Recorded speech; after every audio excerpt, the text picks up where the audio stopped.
ಧಾರವಾಡದಲ್ಲಿ ಎಸ್ಎಸ್ಎಲ್ಸಿ ವಿದ್ಯಾರ್ಥಿಗೆ ಶಿಕ್ಷಕರಿಂದ ಮೋಸವಾದ ಆರೋಪ ಕೇಳಿಬಂದಿದೆ. ಧಾರವಾಡದ ವಿದ್ಯಾರಣ್ಯ ಶಾಲೆಯ ಶಿಕ್ಷಕ ರಾಜಶೇಖರ್ 10ನೇ ತರಗತಿ ವಿದ್ಯಾರ್ಥಿ ಅಭಿಷೇಕ್ಗೆ ಪರೀಕ್ಷೆಯಲ್ಲಿ ಉತ್ತೀರ್ಣ ಮಾಡಿಸುತ್ತೇನೆ ಎಂದು ನಂಬಿಸಿ ಪ್ರಶ್ನೆ ಪತ್ರಿಕೆ ಲೀಕ್ ಮಾಡಿಕೊಡುತ್ತೇನೆ ಎಂದು ಹೇಳಿ ಹಣ ಬೇಡಿಕೆ ಇಟ್ಟಿದ್ದಾನೆ ಎನ್ನಲಾಗಿದೆ.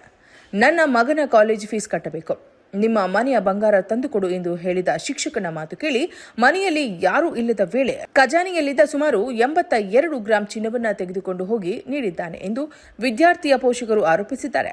ಅಂದ್ರೆ ನನ್ನ ಮಗಗ ಒಬ್ಬ ಸರ್ ರೀ ಅಭ್ಯಾಸ ಬಗ್ಗೆ ನೀ 10th ಪಾಸ್ ಮಾಡಿಸ್ತಾನು ಅಂಥೇಳಿ ಅವನಂತೇಳಿ ಬಂಗಾರ ಇಸ್ಕೊಂಡಾನ್ರಿ. ಅವನ್ನ ಹೊಡೆದ ಹೆದರ್ಸಿ ಇದನ್ನು ಮಾಡ್ಯಾನ್ರಿ.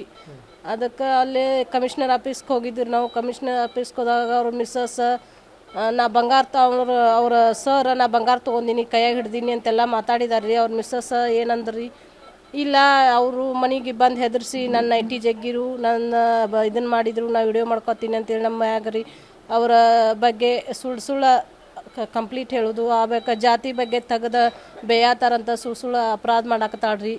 ತಾವು ಪಾರಾಗಬೇಕಂತ ಅದಕ್ಕೆ ನಮ್ಗೆ ಇದನ್ನು ಮಾಡಿಸ್ಕೊಡ್ರಿ. ನಮ್ಮದು ಒಂದು 15 ತೊಲೆ ಇತ್ತು ರೀ. 15 ತೊಲೆದೊಳಗೆ ಎಲ್ಲ ಬಂಗಾರ ಐತ್ರಿ. 8 ತೊಲೆ ಓದ್ ಕೊಟ್ಟಾನ್ರಿ. ಬಳಿಕ ಈ ವಿಷಯ ಮನೆಗೆ ಗೊತ್ತಾಗುತ್ತಿದ್ದಂತೆ ಶಿಕ್ಷಕ ಯಾವುದೇ ಬಂಗಾರ ಪಡೆದಿಲ್ಲ ಎಂದು ಹೇಳಿದ್ದಾನೆ ಎನ್ನಲಾಗಿದೆ. ಇದರಿಂದ ಮನನೊಂದು ಅಭಿಷೇಕ್ ವಿಷ ಸೇವಿಸಿ ಆತ್ಮಹತ್ಯೆಗೆ ಯತ್ನಿಸಿದ್ದಾನೆ. ನಾನು 10th ಸ್ಟ್ಯಾಂಡರ್ಡ್ ಅದೀನಿ ರೀ. ವಿದ್ಯಾರಣ್ಯ ಹೈಸ್ಕೂಲ್ ನಂಗೆ ಓದಾತೀನಿ ರೀ. ಅಲ್ಲಿ ಇಂಗ್ಲೀಷ್ ಸರ್ ರಾಜಶೇಖರ್ ವಡ್ತರ್ ಸರ್ ಅಂತದಾರ ರೀ. ಅವ್ರು ನಂಗೆ ಕೂಡ ಕ್ಲೋಸ್ ಇದ್ದರು ರೀ ಸರ್ ಎಲ್ಲ. ಅವರು ಒಂದಿನ ಬಂದು ನಂಗೆ ನಿಮ್ಮ ಮನ್ಯಾಗಿನ ಬಂಗಾರ ತೊಗೊಂಬ ಅಂತಂದ್ರಿ. ನಾವು ಬಂಗಾರ ತೊಗೊಂಡು ಹೋಗ್ಲಿಲ್ಲ ರೀ. ಅದ್ರ ಸಂಬಂಧ ಅವ್ರು ನಂಗೆ ಚಡ್ಯಾಕ ಹಾಕೋದು ನನ್ನ ಮೈ ಮುಟ್ಟೋದು ಮಾಡಿದ್ರಿ ಸರ್. ಅವಾಗ ನಾ ಹೆದರಿಕಾಯ್ಸಿ ಮತ್ತು ಎಜುಕೇಷನ್ದು ಇದು ಪ್ರಾಬ್ಲಮ್ ಮಾಡ್ತೇನೆ ನೋಡಂತ ಹೆದರ್ಸಿದ್ರಿ. ಅದಕ್ಕೆ ನಾ ಅಂದ್ರೆ ನಮ್ಮ ಸ್ಕೂಲ್ನಾಗ ಅವ್ರು ಎಜುಕೇಷನ್ ಡಿಪಾರ್ಟ್ಮೆಂಟ್ ಇದ್ದದ ರೀ. 10th ನೀನು ಕ್ವಶನ್ ಪೇಪರ್ ಹಾಲ್ ಟಿಕೆಟ್ ಅದು ನೀನು ಕೈಯಾಗ ಕೊಡದೇ ಇಲ್ಲ ನೋಡಂತೇಳಿ ಹೆದರ್ಸಿದ್ರಿ ರೀ. ಅದಕ್ಕೆ ನಾ ಹೆದರಿಕಾಸ ರಾತ್ರಿ ಮನೆಗೆ ಬಂದು ಅವ್ರು ವಿಡಿಯೋ ಕಾಲ್ ಮಾಡಿದ್ರಿ ನಂಗೆ ಫೋನ್ಯಾಗ. 7:24 ಮಾಡಿದ್ರಿ. ನಾ ರಿಸೀವ್ ಮಾಡಿ ಹಿಂಗೆ ತೋರಿಸಿಲ್ಲ, ಯಾಕಂದ್ರೆ ಎಜುಕೇಷನ್ ಹಾಳು ಮಾಡ್ತೇನೆ ನೋಡು ಅಂತಂದ್ರಿ. ತೋರಿಸಿದ್ರಿ. ಅವ್ರು ಮರನೇ ದಿವ್ಸ ತೊಗೊಂಬ ಅಂದ್ರಿ. ಡಿಸೆಂಬರ್ 25ನೇ ತಾರೀಕು SBI ಬ್ಯಾಂಕ್ ಹಚ್ಚ ಕಡೆ ಒಂದು ಬಂದಾಗಿದ್ದು ATM ಐತಿ ರೀ. ಅದ್ರ ಮುಂದೆ ಕುಂತು ಅವ್ರ ಕೈಯಾಗ ಕೊಟ್ಟೇನಿ ರೀ ಸರ್. ಆಯ್ತು 5 ತೊಲೆ ಪಾಟ್ಲಿ ಕೊಟ್ಟೇನಿ ರೀ. ಮತ್ತೊಂದು ಚಪ್ಲಾರ್ ಕೊಟ್ಟೇನಿ ರೀ. ಹಾಂ, ಮಮ್ಮಿ ಬಂಗಾರ ತೊಗೊಂಡು ಅವ್ರು ಕೇಳಿದ್ರೆ ಯಾವಾಗ ಕೊಟ್ಟಿ ಅಂತಂತಾರ್ರಿ. ಮತ್ತು ಮೊನ್ನೆ ಕಮಿಷನರ್ ಆಫೀಸಿಗೆ ಹೋದಾಗ ಅವ್ರ ಹೆಂಡತಿ ನಮ್ಮ ಪಪ್ಪಾರ ಮೇಲೆ ಉಲ್ಟಾ ಕಂಪ್ಲೇಂಟ್ ಮಾಡತ್ತಾರ. ನಮ್ಮ ಕಾಸ್ಟಿಗೆ ಬೈದಾರೆ ಮತ್ತು ನನ್ನ ನೈಟಿ ಜಗಕ್ಕೆ ಬಂದಾರಂತ ಸುಳ್ಳು ಕೇಸ್ ಮಾಡಿದ್ರಿ. ಅದ್ರ ಸಂಬಂಧ ನಮ್ಮ ಪಪ್ಪಾದು ಇದಾತ, ನನ್ನ ಸಂಬಂಧ ಎಲ್ಲ ಇದಾಗತ್ತಂತೇಳಿ ಬೇಜಾರು ಮಾಡ್ಕೊಂಡು ಹಿಂಗೆ ಮಾಡ್ಕೊಂಡು ಹಾಂ ಪಾಯ್ಸನ್. ಸದ್ಯ ಧಾರವಾಡ ಜಿಲ್ಲಾಸ್ಪತ್ರೆಯಲ್ಲಿ ಚಿಕಿತ್ಸೆ ಮುಂದುವರೆದಿದೆ.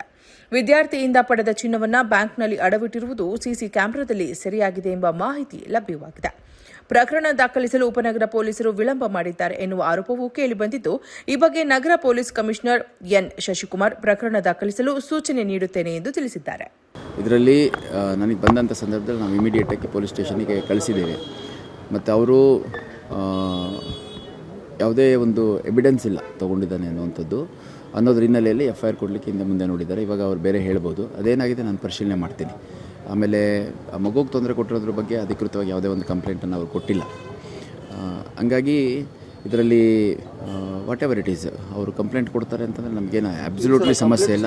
ಅಲ್ಲ ಕೇಳಿ ಕಂಪ್ಲೇಂಟ್ ಕೊಡೋಕೆ ಬಂದಾಗ ಸರ್ ಸ್ಟಾಫ್ಸು ಒಂದಿಬ್ಬರು ಯಾರೋ ನಿಮ್ಮ ಸ್ಟಾಫ್ಸು ಅಂದರೆ ನನ್ನ ಮಗನಿಗೆ ಗುಣಮುಖ ಆಗುವವರೆಗೂ ನಾನು ಕಂಪ್ಲೇಂಟ್ ಕೊಡೋಂಗಿಲ್ಲ ಅಂತೇಳಿ ಬರಿ ಅಂತೇಳಿ ಬರೆಸ್ಕೊಂಡಿದ್ದಾರೆ. ಅದು ತಪ್ಪು. ಪೋಷಕರಿಗೆ ನಾನು ಕೂಡ ಪರ್ಸ್ನಲಿ ಮಾತಾಡ್ತೀನಿ.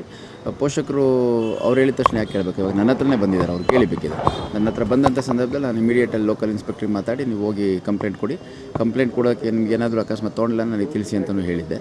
ನಾನು ಮಾತಾಡ್ತೀನಿ. ಯಾಕಂದರೆ ಅವ್ರಿಗೂ ಏನಾಗಿದೆ, ನಾನು ಅವ್ರು ಮಾತಾಡಿದಂಥ ಸಂದರ್ಭದಲ್ಲಿ ನಮ್ಮ ಮಗ ಹೇಳ್ತಾನೆ ಕೊಟ್ಟಿದ್ದೀನಿ ಅಂತಂದು ಅಷ್ಟು ಬಿಟ್ಟರೆ ಅವ್ರ ಹತ್ರನೂ ಯಾವಾಗ ತೊಗೊಂಡು ಹೋದ, ಯಾವಾಗ ಕೊಟ್ಟ, ಯಾಕೆ ಕೊಟ್ಟ, ಅದು ಯಾವುದ್ರ ಬಗ್ಗೆ ಇಲ್ಲ.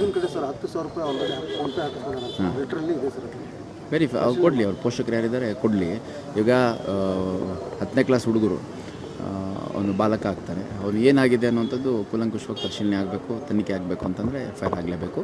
ಅವ್ರಿಗೂ ಪೋಷಕರಿಗೆ ನಾನು ಈಗಲೂ ಕೂಡ ಇನ್ಸಿಸ್ಟ್ ಮಾಡ್ತೀನಿ. ಅವ್ರು ಕಂಪ್ಲೇಂಟ್ ಕೊಟ್ಟರೆ ನಾವು FIR ಮಾಡ್ಕೊಂಡು ಇನ್ವೆಸ್ಟಿಗೇಷನ್ ಮಾಡಲಿಕ್ಕೆ ರೆಡಿ ಇದ್ದೀವಿ.